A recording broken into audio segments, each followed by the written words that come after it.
I know that like there's this sort of this feeling sometimes when a player comes back from injury, whatever, that like they might want to just come out and like demolish to put the world on notice. I don't think that's going to happen here. I think that Dallas feels pretty comfortable with where they're at, and I wouldn't expect the game plan to have changed that much from the last couple of weeks. Alrighty, welcome back to Shut Up and Ball. I am Aaron Chow, accompanied by Mr. John Harris, of course. And we're back to make our Week 7 picks against the spread. And yeah, we'll dive right into it. In case you missed last episode or missed a portion where I mentioned our records coming into this week. Last week, John went 7-7. I went 8-6. Really, the Sunday and Monday night game did not help me make more cushion. But nonetheless, obviously I got a 1-game cushion on John. So heading into this week, 5 games ahead of John, but we're barely at the 1/3 mark of the NFL season. So still a lot of time for John to make up ground or for myself to just blow it, because I've done that before. But now we move to the Sunday games, and the first one on the docket is the Atlanta Falcons. They are going to Cincinnati. So the Cincinnati Bengals, they are favored by 6.5. It's at Cincinnati. They're hosting the Falcons.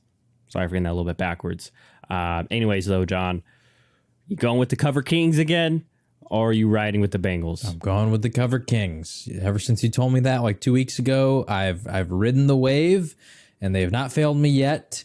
Even in a game, like honestly, going into last week, I would probably have felt less confident against the 49ers than I would going in this week against the Bengals. So I think that Joe Burrow and Jamar Chase, like they have that extra potential to really like score way more points, but I think their defense is going to be a lot more susceptible to certain things that Atlanta could potentially want to do than I would have thought about the Niners when I picked them, the Falcons last week. So I am taking the Falcons again, the Cover Kings, until, like I just said with the Cardinals, until they prove me, wrong or right. Until the Falcons prove me wrong here, I might just keep picking them.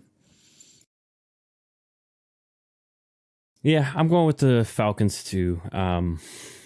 We will, as much as there's frustration with our offense, especially Kyle Pitts, Drake London. Like we mentioned last pod, like the Falcons do try to play to win. They do approach each game the right way. They're trying to win every game, and it doesn't always have to be sexy, especially with Mariota.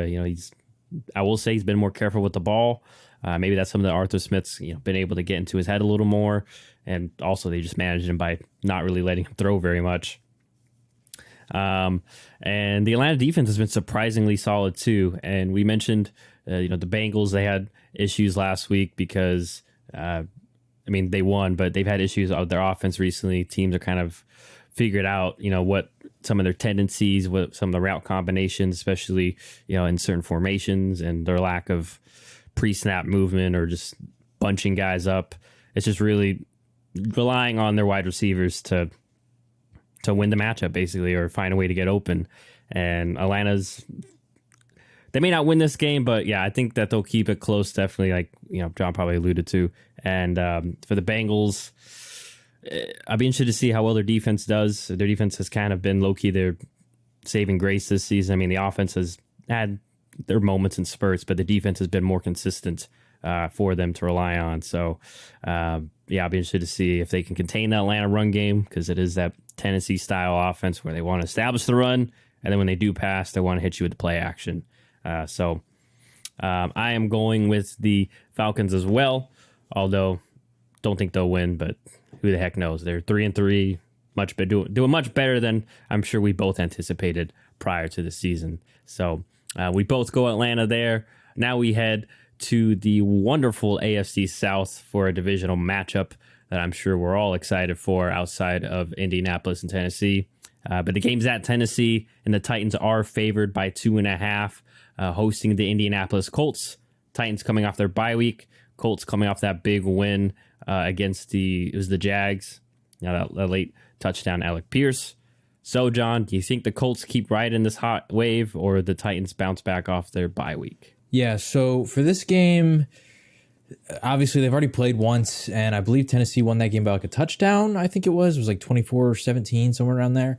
And Derrick Henry, like that was when he had his first game that was like really back.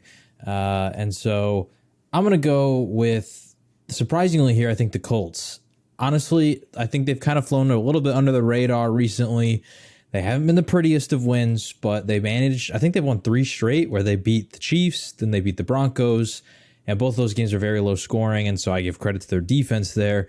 But then last week against Jacksonville, they showed that their offense can put up some points too. So I just feel like they're starting to get things together. They're starting to learn and how to figure out ways to win. Jonathan Taylor, I'm expecting him to be back this week, and I think that he could have a good performance because finally last week Deion Jackson was able to get something going in the run game. And I feel like that's the offensive line sort of realizing and, figuring out what they need to do to have success here. So I'm going to go with the Colts in this one just to keep it close. But I think they're probably going to win. I don't know, divisional games, it just feels like they're inevitably going to split them. I might be wrong here, but I don't know. I feel a little bit confident in the Colts continuing their streak. All right, well, I am going with the Titans, obviously, to win and cover that 2.5 point spread. I'm still not fully bought in on the Colts, and especially with the Titans coming off a bye week, I expect they'll be on their P's and Q's, and that defense has been real spotty. I expect they'll be a little more tightened up. No pun intended there. And on offense too, I expect that another week for Robert Woods to get more integrated in the offense. And, I'm sure that they'll probably have a few set plays for some other guys, like they always find ways to do so. And then obviously, Derrick Henry, it's going to be Derrick Henry. Shaquille Leonard also questionable for this game, and that could be huge for the Colts, but just still not confident in their offensive line, especially run blocking. Still hasn't been amazing. I know last week they found ways to pass the ball, but they had to throw it I forgot Matt Ryan threw 50 or 60 times last week. And I just don't think you're going to get away with that with Tennessee. They're a much better coached team, and you can't really afford to be one-dimensional. And Jonathan Taylor, if he does play, that does scare me for my Tennessee pick. Obviously, as a fantasy owner of his, I would love it. But even if he plays, I just don't see him being enough of a difference maker for the Colts offensively. At least, I just like to be proven wrong basically one more time for the Colts offense. For the Colts offense, I just like to see them have another performance like they did last week, and then I'll probably buy more stock into them. I'm going with the Titans here, but not feeling too amazing about it. So first difference of the day or the week for us. Now we're going over to my Green Bay Packers. They are favored by 5.5 going to Washington to play the Commanders. No Carson Wentz for the Commanders. It is going to be Taylor Heineke. So John, you riding with Heineke or my struggling Packers? I'm riding with your Packers. I just don't believe in Washington. Heineke might be able to give him some sort of energy and boost, but their offensive line play has been pretty bad. And so Kenny Clark, Rashawn Gary, I think those guys can have big performances here.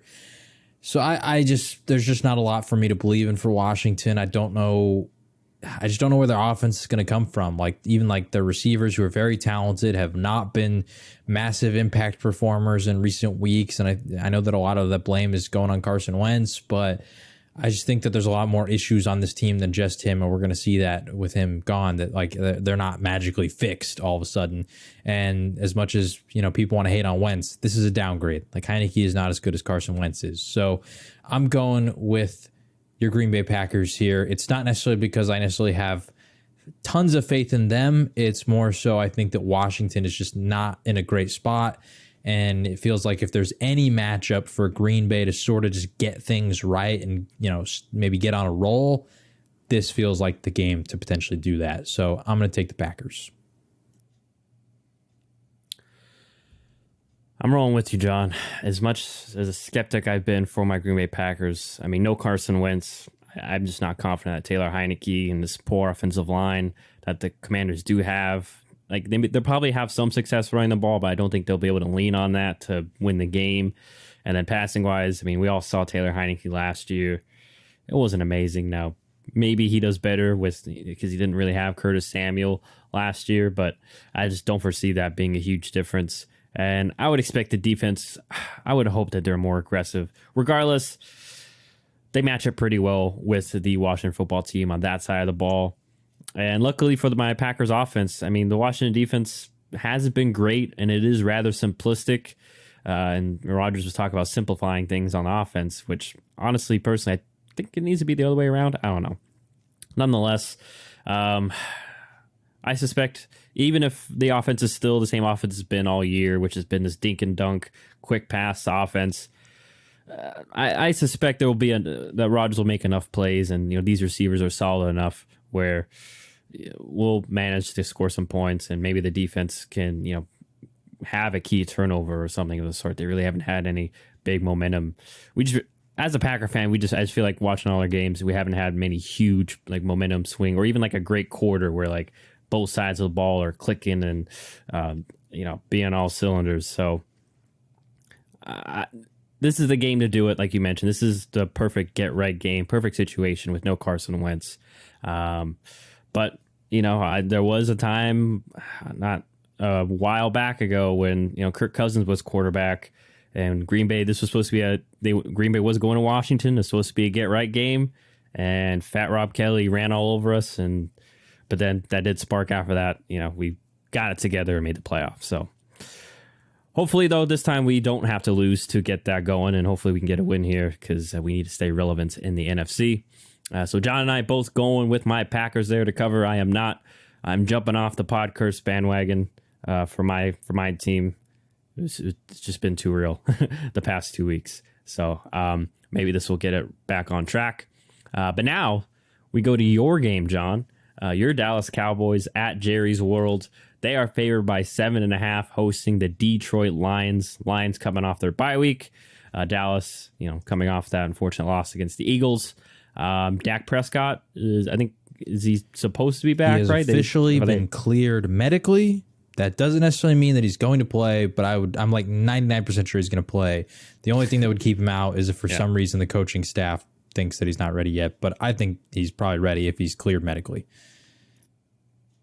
Yeah, I'm not seeing any other key injuries, so I'll throw it to you, John. How you feeling about your Cowboys? I feel good. That being said, 7.5, going to take Detroit here. I think the Cowboys are going to win this, and I think they're going to win it not necessarily in like a difficult fashion, but I wouldn't be shocked if Detroit backdoor covers here. I don't think that Dallas is going to... I know that like there's this feeling sometimes when a player comes back from injury or whatever that like they might want to just come out and like demolish to put the world on notice. I don't think that's going to happen here. I think that Dallas feels pretty comfortable with where they're at, and I wouldn't expect the game plan to have changed that much from the last couple of weeks. I hope if Kellen Moore shocks me and all of a sudden they're throwing the ball 50 times, then maybe I'll be wrong here, but I think they're just going to play solid defense, rely on the run game because Detroit's run defense is pretty pitiful, and just not try to overexert Dak in his first game back. Let him come back, have an efficient game, attempt like 25 passes, and come out here with a win. And maybe Detroit comes out, they keep it to maybe a touchdown, or they kick a field goal late to backdoor cover here. So yeah, I'm taking the Detroit Lions to cover. I do think Dallas wins, but I think that with Detroit well rested, you got Amon-Ra St. Brown coming back, you got DeAndre Swift coming back. I think I don't know if they're like 100% cleared, but I'm assuming they're going to play, just like I'm assuming Dak's going to play. I just think they're getting some of their pieces back, and like I said, well rested off a bye week. You got 2 weeks to prepare for this team. I think that Detroit can make it competitive, and also it feels a little bit like a trap game. Like I feel like people are just kind of thinking that this is a little bit of an easy breezy kind of game, but like we can't forget that Detroit, a lot of their games have been shootouts, and a lot of those games they've lost very narrowly. Like even the Eagles week 1, they came out and they only lost by 3 points. And so if this was a similar type of performance where they barely lose, I wouldn't be shocked. And also, I don't know, like it's any given Sunday. If Detroit was able to pull off a win, like it wouldn't be the most surprising thing in the world. That being said, I do think Dallas wins, but I'm taking the Lions to cover.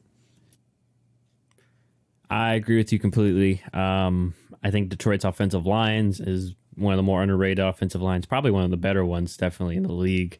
And I suspect they'll be able to slow down your Dallas pass rush. The key will be is if Jared Goff doesn't make a mistake. That's really been what's killed him, is that Jared Goff has an untimely interception, and that puts their defense, because their defense hasn't been good, further behind the 8 ball. And I expect there's going to be some Dak rust. I mean, I just want to put that out there now because there probably will be. The dude hasn't played football, especially heavy contact football, in about 5 weeks. Didn't get to play much week 1.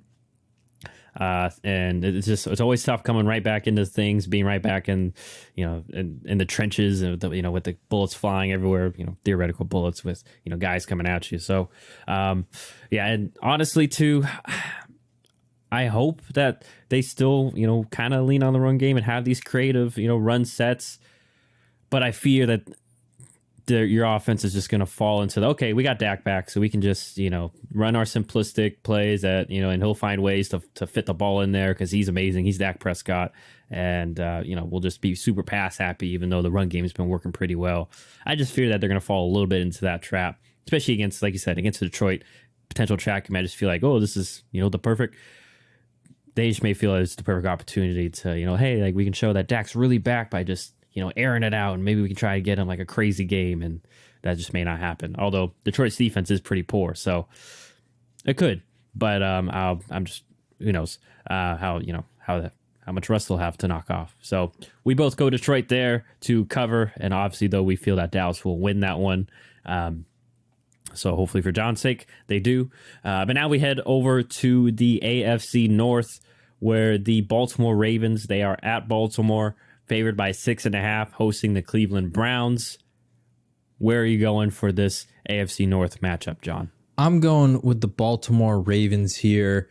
I just don't really have a lot of faith in Cleveland right now. Stefanski, I'm not the biggest fan of his. Jacoby Brissett is, he's doing stuff out there, but I don't think he's having the greatest of times. And I think Baltimore is also coming off a couple pretty poor performances that they're going to want to have sort of like a revenge game. It's also a divisional opponent, so I don't know. To me, everything just sort of aligns here for there to be a lot of motivation for Baltimore to come out swinging hard. And so I'm going to take Baltimore in this one. I don't feel super confident in it because, like I said, Baltimore is kind of disappointed the last couple games, like with the Giants, and I can't remember who they played a couple weeks ago, but I'm pretty sure it was against Cincinnati, and in that game, Cincinnati was also keeping it close. I mean, Baltimore won, but it wasn't the greatest of performances from Baltimore. So I don't know. Like I said, I feel not super confident, but I'm going to take Baltimore to cover. I think they win by a touchdown. Yeah, I have the same thought process. I mean, I know you're going Baltimore, but I think it will be a close game. I just don't foresee Baltimore blowing out the Browns. I mean, even there's been the brought up thing that they've blown a couple of leads, and they could easily be 6-0. I think Cleveland will have success running the ball against their defense. I mentioned the front four hasn't been impressive. Really the front seven, but mainly the front four hasn't been able to generate pressure and wreak havoc on their own. And I expect Cleveland maybe to give their defense some rest. We'll lean on the run game more this week. I feel like they kind of abandoned it a little early against the Patriots. And then for Baltimore, I like what they're doing on offense. They get Rashad Bateman back. That's always good. I am curious to see if J.K. Dobbins plays, because that's been a whole. You mentioned last podcast where he was liking tweets or something. Liking tweets. So I don't know what's going on there. A couple weeks ago. So I hope that maybe that's just noise, and maybe they play him and he balls out here. But nonetheless, I mean, end of the day, I'm just not confident in Baltimore's defense to hold a lead, even if they do have one. But I think Baltimore does win this game. Lamar's been playing amazing. He's been, everyone criticized him and his passing ability, and that's what they've been leaning on thus far. It hasn't really been his fault that they've lost a couple of these games, and they just got J.K. Dobbins back. So I expect that they'll close this one out, but it'll still be close. It's a divisional game, and I expect, maybe the Browns to be a little better, especially defensively too, because last week they got torched by the Patriots and Bailey Zappi. So I expect them to have maybe a little bit better of an effort, maybe some more creativity too, against the Ravens to, keep them off kilter. So another difference on the board for John and myself. Now we go where the Tampa Bay Buccaneers, they are favored by 10.5. They are going to Carolina. Panthers have already announced PJ Walker, is going to be the starter for this week for them. So, John, basically, I feel like we both probably feel that the Bucs will win, but do you think they will cover? No, I don't. I was riding that interim head coach replacement kind of stuff last week against the Rams, and the Rams are sort of in a similar boat as Tampa to where like they have talent, but they're not looking great right now. And even then, they were able to have a good game against Carolina, maybe because the divisional game, it's a little closer, but I don't know. There's just a lot going on in Carolina, all the trade rumors, and I know Brian Burns like started posting pictures of players from other teams on his Instagram story every day, and people are like, oh, does he want to get traded there? So I just don't have a lot of faith in what's happening in Carolina right now to play competitive football, because it feels like when you fire a head coach midseason and your team is already in a hole, the wind is officially gone from the sails and might be full on tanking time.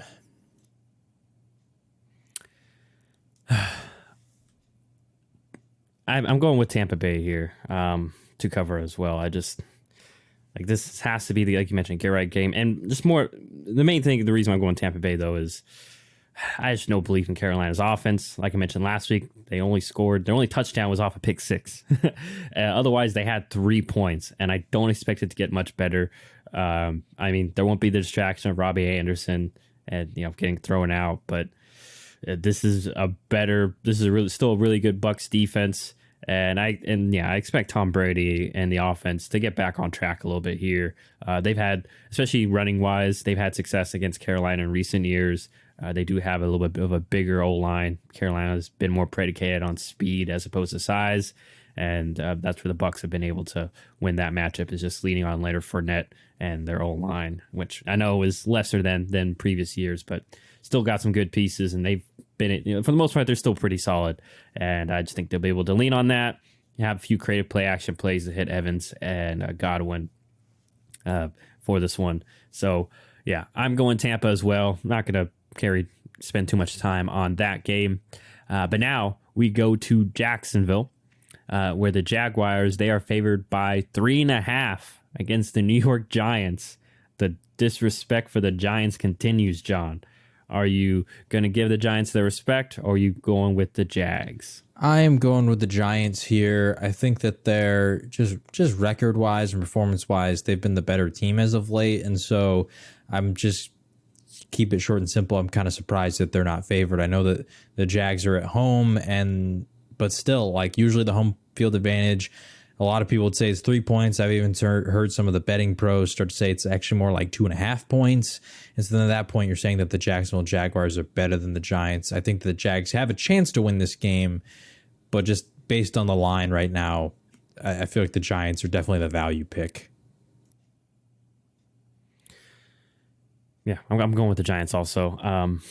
Jags, it's been a little bit of a rough patch. A little bit of, Doug Peterson making a couple mistakes, and then Trevor Lawrence hasn't been, he's been going through a little bit of some bumps and bruises there. And also the defense, like we mentioned last week.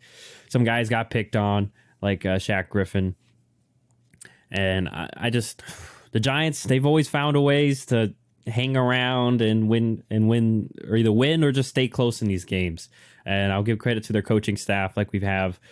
They've really coached up that team, and I just don't think it'll be that different here with Jacksonville. There's not, one thing I can lean to Jacksonville say. There's not one huge mismatch, that Jacksonville has that they can utilize, at least right now. Maybe in a couple of years, their guys develop more, but yeah, I'm going with the Giants. It's kind of like we said with the Falcons. Like, all right, I'm just going to keep riding this until they prove me wrong, because they're 5-1. So they're doing something right over there. And, Daniel Jones been solid. Saquon still remained healthy. They found ways to make the pass game work, even with lesser talent than they probably should have. So John and I both going with the Giants. 3.5, 2 is a little bit. I won't be shocked if they lose by by a field goal, basically. But now we're going to the other New York team. Man, just the disrespect for New York teams continues as the Denver Broncos at Denver. They are favored by 1.5, hosting the New York Jets. So Russell Wilson obviously looks like he will be starting this game despite his hamstring injury. John, Who do you have between these two? Going with the Jets. They've looked good recently. I like the run game. I know that Denver's defense kind of concerns me because I think they could make this close. But even like Sauce Gardner, I assume he's probably going to guard Cortland Sutton. And I'm just not confident in a lot of the other playmakers to like exploit any matchups or anything like that. So I don't think that there's like any aspect of Denver that like super scares me. So I'm going to go with the Jets here. Also, the Russell Wilson injury. This is, I think, the second injury that they've reported this year. And both of them, I heard, were supposed to keep him out for like a month. And for both of them, he's playing through it. So I don't know. Russell was already struggling before these injuries, and I can't imagine that this makes things any easier. We saw last game against the Chargers in the second half that he had 3 completions for 15 yards, and Nathaniel Hackett admitted that they had to change the play calling because of the injury and how it was affecting Russ, and he just couldn't necessarily move the same way he wanted to. So, yeah, I just don't feel confident in Russell Wilson right now, obviously because of what we're seeing, but even more so because of the injuries. Meanwhile, the Jets are winners of 3 straight. I know that they're, the Broncos are at home, and the line would actually still indicate that the Jets are the better team here, but I don't know. I just feel way more confident what I've seen out of the Jets than I have with the Broncos. So I'm taking the New York Jets. All right. Surprise. Another agreement. I'm going with the Jets also. I just have very little faith in this Broncos offense to generate really anything offensively. And this Jets defense has kind of been slept on. I think we're seeing the pieces starting to fit together. Quentin Williams has been really good. Like I mentioned, John Myers and Carl Lawson have been good contributors. And even my guy, Jermaine Johnson's been having some moments. And yeah, Sauce Gardner's been balling too. And they've even had some value pieces. And, Jordan Whitehead, their safety, he's been pretty solid too. And I know the Jets offense hasn't, been lighting up the world, but they haven't really had to. And I think I don't expect them to do it this game. This Denver defense is really good, but Jets do have a lot of weapons, and there's only one Pat Surtain out there. I suspect, whoever he isn't covering is who they'll be looking for too. So could be a big Elijah Moore game since, he did voice kind of publicly he would like more targets. And then, Garrett Wilson really hasn't been getting any love since Zach Wilson's gotten back. But also too, Breece Hall has been great in recent weeks. We're starting to see, his talent show off, and the Jets offensive lines have been solid as well, as obviously they've been able to open up some holes in the run game for him. So yeah, I just have more confidence in the Jets on both sides of the ball as opposed to Denver, where it's really just their defense and their offense. I still have a lot of concerns, as I'm sure many others feel the same way, just like yourself. So yeah, I'm going with the Jets here. A little shocked. I'm guessing because it's at Denver. They usually say if you're at home, you get 3 points for the spread. So I'm guessing that's playing a factor here. But yeah, I think the Jets just keep riding this momentum and get a big win here and go to 5-2 probably. But yeah, keeping it in the AFC, we are going to Las Vegas. The Raiders coming off their bye week. They are favored by 7.5, hosting the Houston Texans. Texans also coming off a bye week. So both these teams had the same amount of time to prepare for this game.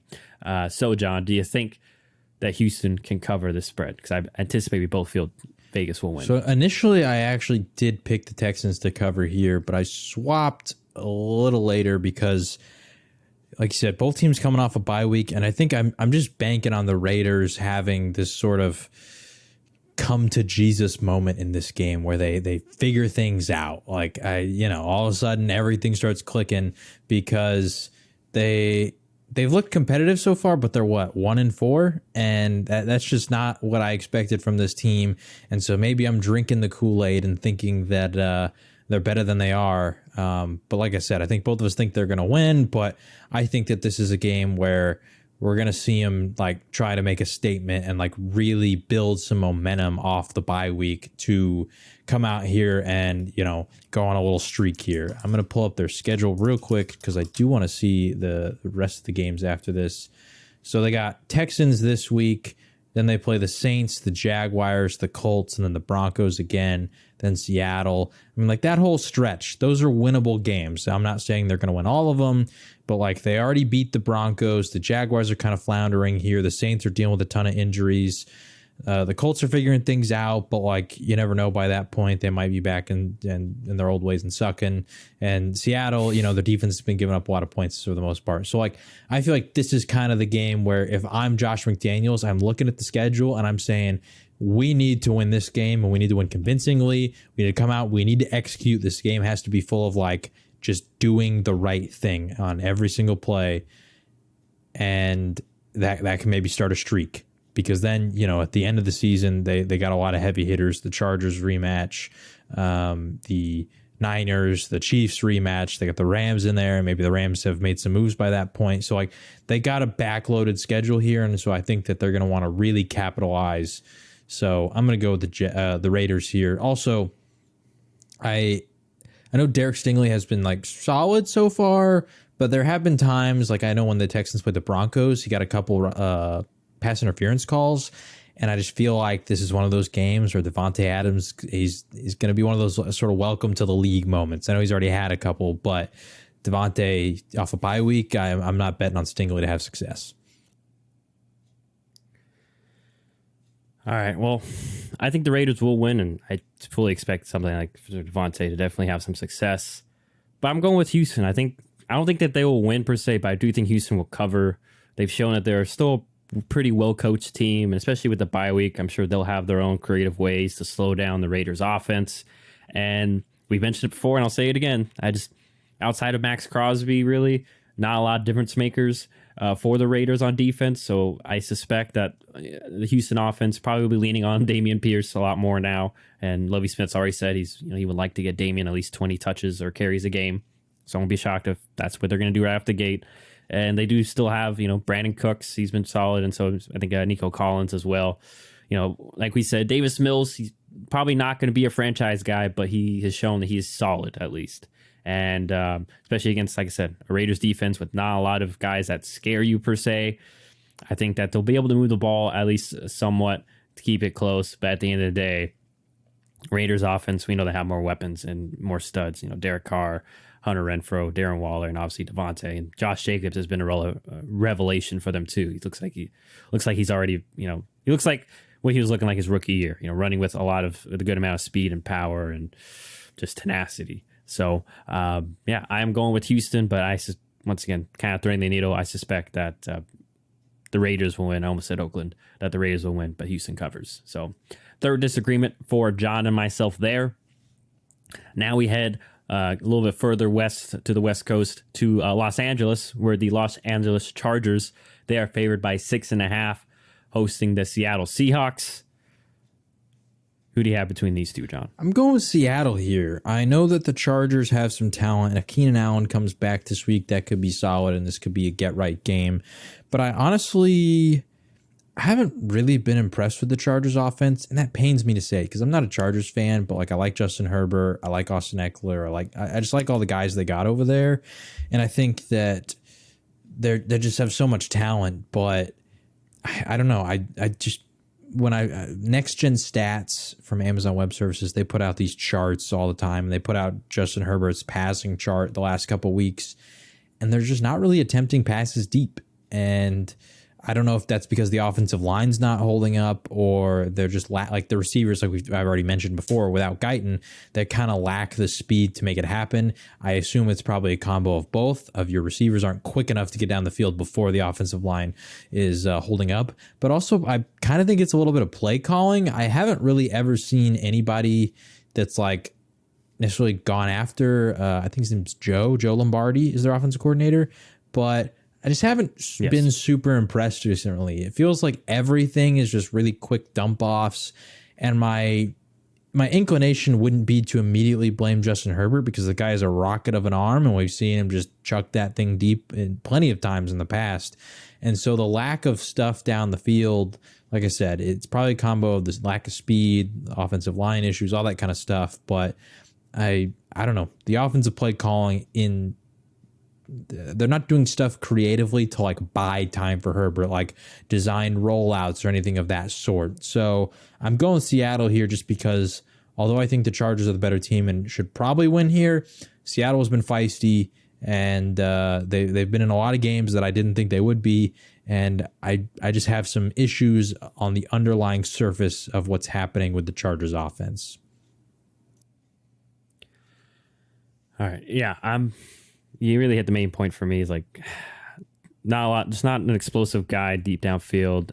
I'm sorry if you already mentioned, but Keenan Allen, is he still up in the air for this game? So right? I'm assuming he's going to practice, but I've assumed that, or not practice, play. But that's been what I've assumed the last 2 weeks, because I think he's sort of practiced on and off.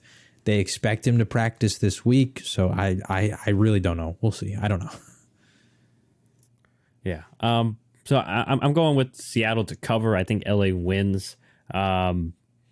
Like I expect the offense to be okay, especially against this poor Seattle defense. Like they have the offense that has the right approach. Is just they're just missing some explosive big plays deep downfield, especially with Herbert. And what I am worried about though, and why I think Seattle will keep it close, is Chargers D-line, especially run defense wise, has not been great, and I think I expect Seattle to do what typical Pete Carroll Seattle things, where we're gonna lean on run the ball and then make a few plays in the passing game. And also to add that, I mean, LA Chargers passing defense has been great. I think I saw that J.C. Jackson was benched at one point last game too, so who knows what's going on there. But and we know that the receivers are still really good in Seattle. And once again, Geno Smith, he's been pretty solid, and he's been doing a very good job of managing games. Also just not really just being a game manager, but taking advantage of when he can strike downfield to DK Metcalf or Tyler Lockett. And I expect to, especially if they do put the Chargers in a bit of a bind with their run game, and the Chargers have to commit more to the stopping the run, that they'll have some success with some big plays with either one of those two receivers. So ultimately, though, leaning on her, I think Herbert and the gang will figure it out, pull out a win here at home. But I think Seattle keeps it close, like John basically picked as well. So another agreement there for the both of us. Now we head to one of the more popular games of the afternoon, and that is the Kansas City Chiefs. They are favored by 2.5 going to San Francisco against the San Francisco 49ers. John, this is kind of a little bit of the Super Bowl rematch, although I think they already played since then. But regardless, who do you have between these two teams? I'm going with the Chiefs. I don't know the status of some of the injuries for the 49ers players that haven't played recently, like Nick Bosa. I know Elijah Mitchell is still ruled out. I think Trent Williams is still ruled out because he had an injury that was going to be like 4 weeks or so. He's listed as questionable, but this is the first week I'm still going to assume he's not going to play because it was only like 2 weeks ago or something like that. So I'm just going with the Chiefs here. Even if some of those players were healthy, the Chiefs, they're just looking like, they're doing their thing. Like they're, after last year where there was just a lot of question marks earlier in the year, they've really sort of figured out what the defenses wanted to do against them. And Mahomes is easily beating that kind of, stuff that teams were doing last year. And so for the 49ers, I don't know. I don't think that their defense after last week against, the Falcons, what they were able to do against them, I can't imagine that Andy Reid's not going to watch that game and say, okay, this is how we're going to beat them. And so wouldn't be shocked if they ran the ball pretty effectively with Clyde Edwards-Helaire this week, because Atlanta was able to do it effectively last week. And if that's the case, if they can run the ball well, Mahomes, Kelsey, all those guys, they're going to be able to do their thing too. So going to take the Chiefs here. I'm going with Kansas City also. They know Jimmy G, and they know this offense. They went up against it in the Super Bowl and at probably what some would say the height of its power-ish. And they, for the most part, held them down. And I think this front four is definitely better than that front four in regards to stopping the run. And, the Niners, their line's definitely not as good as it was then. And could be missing some key pieces on defense, like Nick Bosa. Guys like that you'll need to, chase down Mahomes, make some big plays like Von Miller did last week. Especially if Nick doesn't play, I just don't see how the Niners are going to be able to slow down the Kansas City offense. Like you mentioned, Kansas City has shown, at least, a couple weeks ago, but maybe they'll show again here, like you mentioned, the ability to lean on the run game a little bit more. But if not, they're fine with nickeling and diming their way up and down the field because they'll eventually get their explosive plays from Mahomes, whether to him, fitting a pass in perfectly himself or buying time and then the coverage breaks down and, he finds Kelsey or something like we've all seen countless times with Mahomes. So yeah, I'm going Kansas City to cover here, especially coming off that loss against Buffalo. I'm sure that they're looking to bounce back in a big way.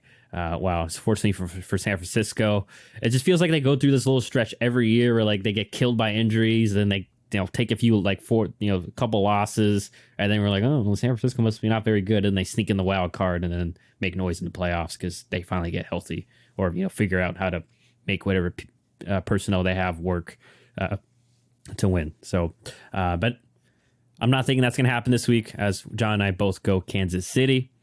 Now we go to the Sunday night game. This is a little bit of awkwardness here as the Miami Dolphins at Miami, favored by 7.5, hosting the Pittsburgh Steelers. Brian Flores returns to Miami, but on the other sideline, especially after all that stuff that happened. So I'm sure there will be plenty of panning back and forth between Flores and the owner's box.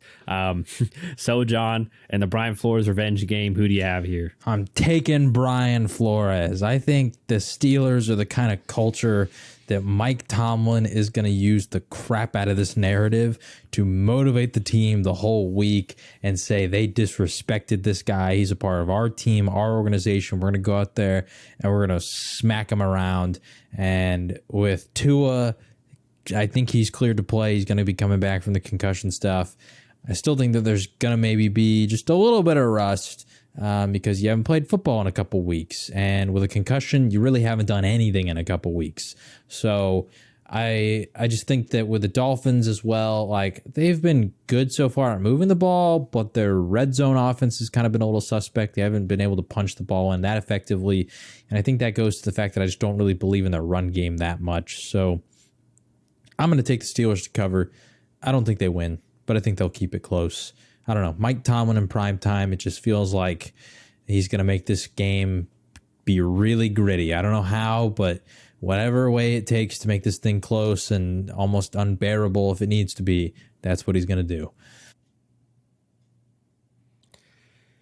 All right, well, here's another disagreement. I am going with Miami, especially if they get Tua back. I expect their offense to, get back to normal, and we still saw them put up crazy yards with Teddy Bridgewater / Skylar Thompson, and especially since Tua got that extra time to get his head right and get cleared. I expect the offense to be back on track, and we'll see if Minkah Fitzpatrick plays this game because that could play a huge factor, and also a little bit of revenge game for him too because we forget he was a Dolphin for a short time.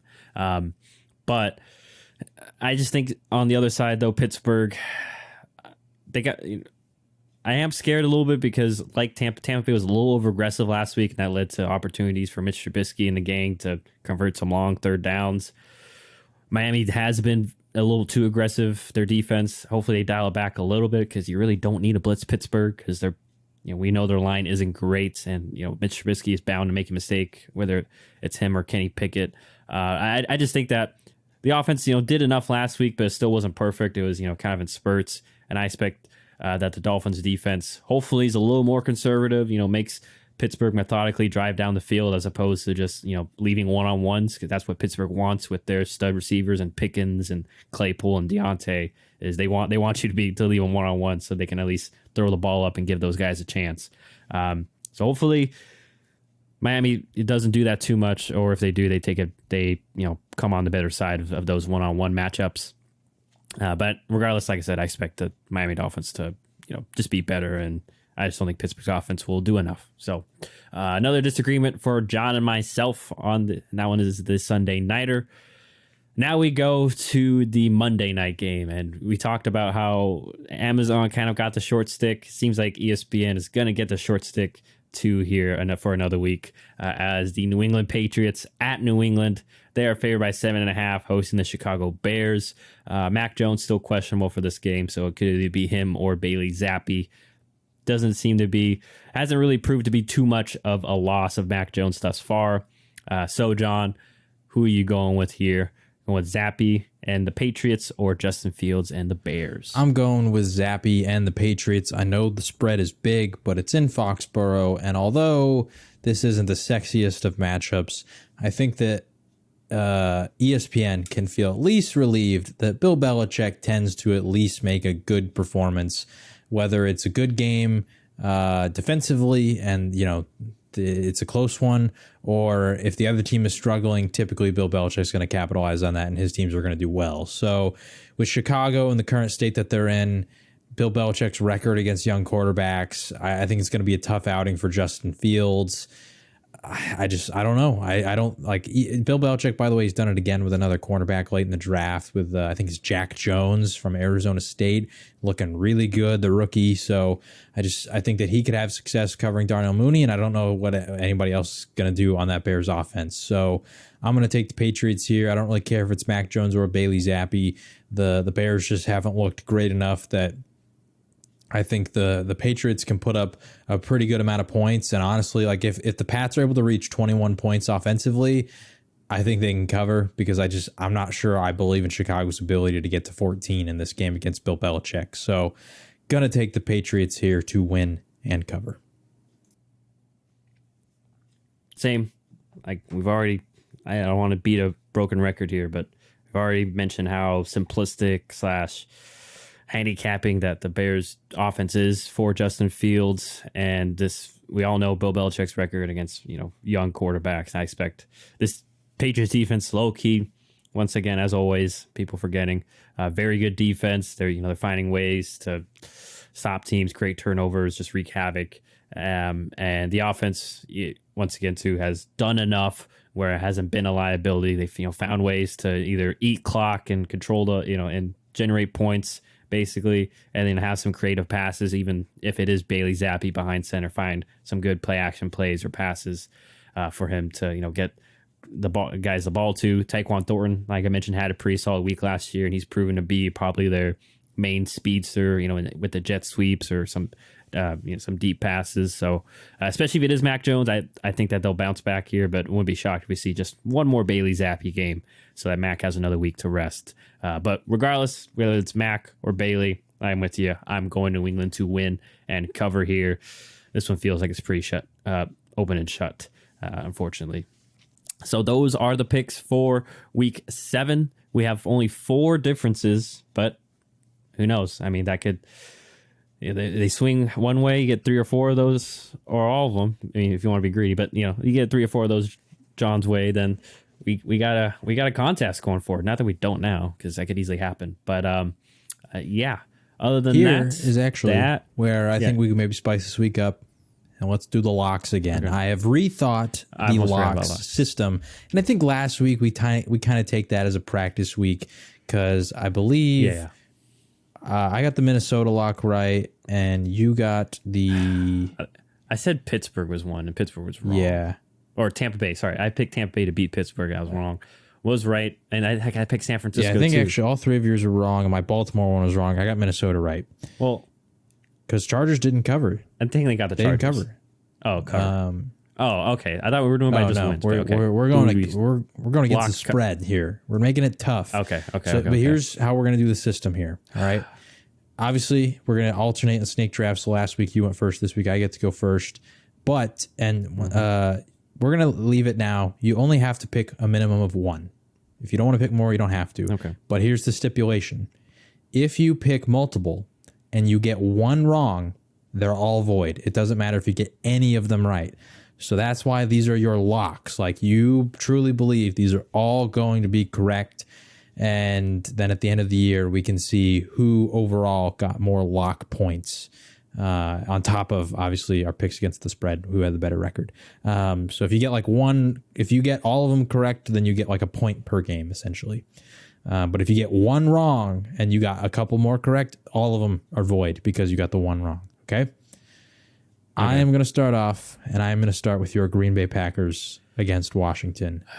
I'm going to lock the Packers against the spread. All right. Well, I'm going to go with one we just talked about then. I'm going with the Patriots. All right. Yeah, we already went over that. But that's one I'm very confident in. Okay, so now, do I want to take a second one? I'm going to lock the New York Giants against the Jacksonville Jaguars to cover. All right. There's only... All right, I'm going to ride with my boy Zach Wilson, although this one does scare me just because Denver's weird and, you know, they tend to ugly up a lot of games, and somehow they're... Funnily enough, for Denver, I think their last 3 games, they've scored 16 points. And not their last 3, because they didn't do it against... no, I think they did against Indy, actually. I was pretty sure they scored 16 points in all 3. So all you got to do is beat 16, essentially. I think that's all. No, I'm going to lock the Chiefs. I'm going to lock the Chiefs against the 49ers. Do you have a third one? Wait, he said, I'm not going to go with... I kind of want to go New Orleans, but I'm not putting my faith in Andy Dalton. I'm sorry. It might not even be Andy Dalton, too. No. That's the crazy part. He might be hurt. I just... That's a piece that I'm not going to let... You know, that's like the Jenga piece that you know is probably going to crumble the whole tower. I'm not going to let that happen. I'm not going for that piece. I'll just... You know, I'll be a sucker and go for one of the top pieces, the easier pieces, or in this case, no piece at all. So, you don't want to dip back into the Tampa Bay lock? I know they didn't do you right last week. No. And that's why I'm not going to do. I'm not going to try to ride it again. Trust me, as someone who comes from a long line of people that love to gamble and such, I've learned that I feel like I have a solid feel for when to push the envelope and not. So I'm just going to go with my 2. I'll take my 2. Yeah, I'm not taking Tampa either. I'm sticking with these 3. I was thinking about it beforehand. These were the 3 that if I could get them, I was going to. Tampa, I don't know. Too much stuff going on there. Yeah, so I'm riding that AFC East. No Bills, unfortunately, this week. That's usually a pretty solid lock. And I think no Rams. This is either, a brutal right? week for fantasy because there's no Bills, no Rams, no Vikings, no Eagles. Vikings and that's a lot of fantasy relevant they've all been players. Very good. Yeah, you're gonna see a lot of poor performances, even though in our dynasty league it doesn't really matter. Yeah, so our teams I've been having really bad weeks. Yeah, and for anyone that wants to know, I feel like that week 1 matchup should have been a precursor because John and I we both made the playoffs last year too, and now we're like I think we're both the lowest scoring teams in the league. So yeah, it's been rough. I mean, to be fair, my Antonio Gibson early pick that has looked terrible, and that goes to show. I mean, although make your early investments back then though, like that felt like a great pick because there was no shot that we're thinking Brian Robinson's going to all of a sudden end up in Washington one day. So and Gibson was coming off that great rookie year. So, anyways, and unfortunately Javonte got hurt this year. So I was expecting to ride him, and then Cam Akers. This whole situation's going on. So no clue. So, anyways, that'll do it for this pod. Those are the week 7 picks and our locks with them. So we'll see if John can go 3 for 3 and if I can go 2 for 2. As usual, you can check us out on YouTube. You do have, you want to see the audio or not see the audio. You want to see the visuals and such that John creates and just the general video. That is Shut Up and Ball on YouTube. Also have our Instagram at Shut Up and Ball Pod. We have a Twitter and TikTok. And that is at Shut Up and Ball on those platforms. And we also have a Facebook page as well. Shut Up and Ball is the page name. And of course, we are on all podcast streaming platforms if you just want to listen to the audio while you're, doing whatever during the workday. But yeah, that'll wrap it up for us. We will see you all next week in week 8 to react to week 7. And obviously have our balls of the week and such. And, we'll see if I have to enter another podcast on Tuesday, a somber Packer fan. But anyways, y'all enjoy your weekend. We'll see you on the flip side.